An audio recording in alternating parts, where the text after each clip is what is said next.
நம சிவாய. இன்றைய கேள்விக்கான பதில பார்க்கலாம். கடவுளை கும்பிட்டால் அதிக சோதனை வருகிறது அம்மா.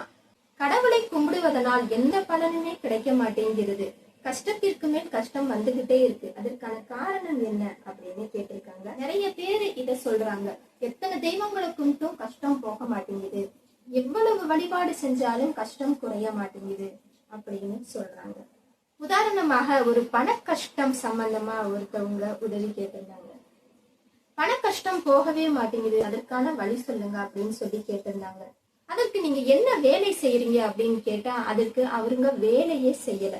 வேலையே செய்யாம பண கஷ்டம் வருது, ஆனா அதை நீக்கிறதுக்கு வழி சொல்லுங்க, பணம் கிடைக்க வழி சொல்லுங்க அப்படின்னு சொன்னா எப்படி?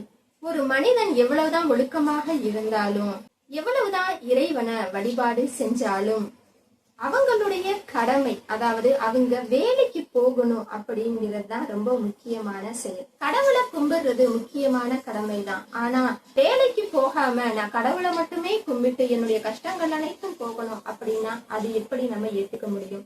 எந்த தெய்வமுமே வேலைக்கு போகாம என்னை மட்டுமே வணங்கு, உன்னுடைய கஷ்டங்களை எல்லாம் நீக்கிறேன் அப்படின்னு எந்த தெய்வமே சொன்னதில்லை. உங்களுடைய கடமையை செய்யுங்க, செய்யும் தொழிலே தெய்வம் அப்படிங்கிறது தான் முன்னோர் வாக்கு.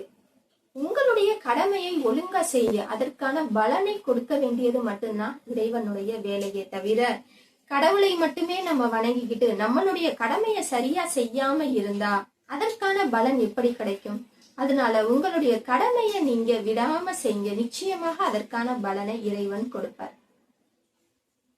நம சிவாய.